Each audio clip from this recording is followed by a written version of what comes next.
அஸ்ஸலாமு அலைக்கும். Welcome to cooking studio Tamil.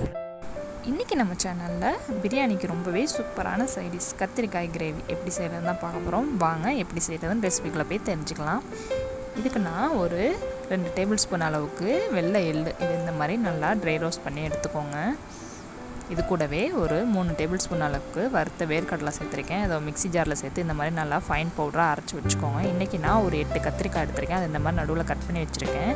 ஒரு கடாயில் ஒரு 5-6 டேபிள் ஸ்பூன் அளவுக்கு நல்லெண்ணெய் சேர்த்துக்கோங்க. இப்போ நம்ம கட் பண்ணி வச்சுருந்த கத்திரிக்காயெல்லாம் இதில் ஒன்றா சேர்த்து வதக்கி எடுத்துக்கலாம்.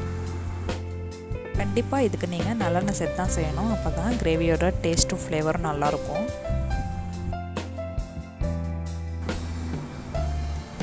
கத்திரிக்காய் இந்த மாதிரி நல்லா நிறம் மாதிரி நல்லா வதங்கி வரணும். இப்போ இதை வெளியே எடுத்துடலாம். இப்போ அதே கடாயிலே ஒரு டீஸ்பூன் அளவுக்கு கடுகு உளுந்தம் பருப்பு சேர்த்துக்கிறேன். இது கூடவே ஒரு டேபிள் ஸ்பூன் அளவுக்கு முழு மிளகு சேர்த்துக்கிறேன். அது கூடவே ஒரு அரை டீஸ்பூன் அளவுக்கு வெந்தயம் சேர்த்துக்கிறேன். இதெல்லாம் நல்லா பொரிஞ்சதுக்கப்புறமா ஒரு 10 பல் அளவுக்கு பூண்டு, கொஞ்சமாக கருவேப்பிலை சேர்த்துக்கலாம். இது கூடவே நான் ஒரு 2 மீடியம் சைஸ் வெங்காயத்தை இந்த மாதிரி நீளமாக ஸ்லைஸ் பண்ணி வச்சுருக்கேன். அதையும் இது கூட சேர்த்து நல்லா வதக்கிடலாம்.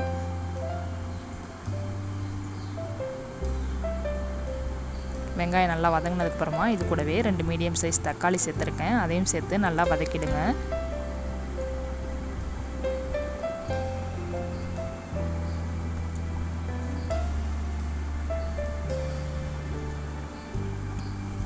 தக்காளியும் ஓரளவு வதங்கினதுக்கப்புறமா இதில் ஒரு ஸ்பூன் அளவுக்கு இஞ்சி பூண்டு பேஸ்ட் சேர்த்துக்கிறேன். இதையும் சேர்த்து நல்லா வதக்கிடுங்க. இது கூடவே உங்கள் காரத்துக்கு தேவையான அளவு சில்லி பவுடர் சேர்த்துக்கோங்க. நான் ஒரு 3/4 ஸ்பூன் அளவு சேர்த்துக்கிறேன். இது கூடவே ஒரு ஸ்பூன்லேருந்து 1.5 ஸ்பூன் அளவுக்கு மல்லித்தூள் நீங்கள் இதில் சேர்த்துக்கலாம். இதையும் சேர்த்து நல்லா வதக்கிடலாம்.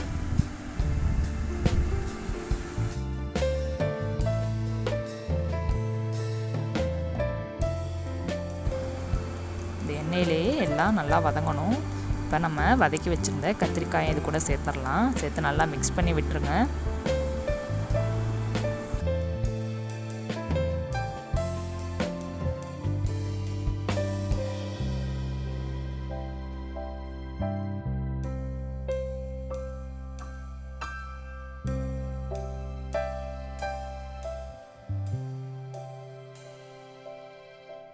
கூடவே இந்த கிரேவிக்கு தேவையான அளவு உப்பு சேர்த்துக்கலாம்.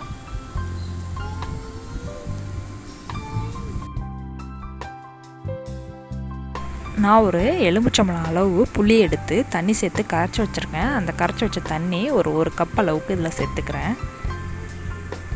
இது கூடவே கொஞ்சமாக ஒரு 1/2 கப் அளவுக்கு தண்ணி சேர்த்து இந்த கத்திரிக்காயை இந்த புளி தண்ணியிலே நல்லா வேக விட்டுருங்க.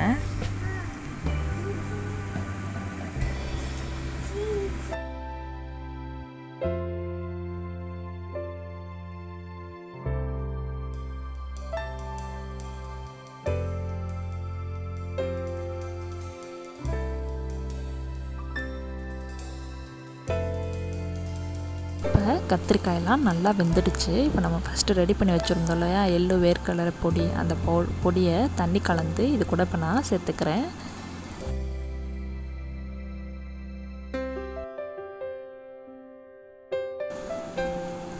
இப்போ இதையும் நல்லா மிக்ஸ் பண்ணி விட்டுறலாம்.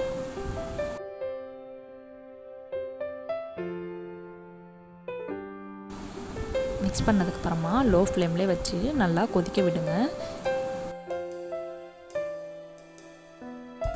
நல்லா கொதிச்சு இந்த மாதிரி எண்ணெய் மேலே பிரிஞ்சு வந்ததுக்கப்புறமா இதில் கொஞ்சமாக மல்லித்தலை சேர்த்துக்கிறேன்.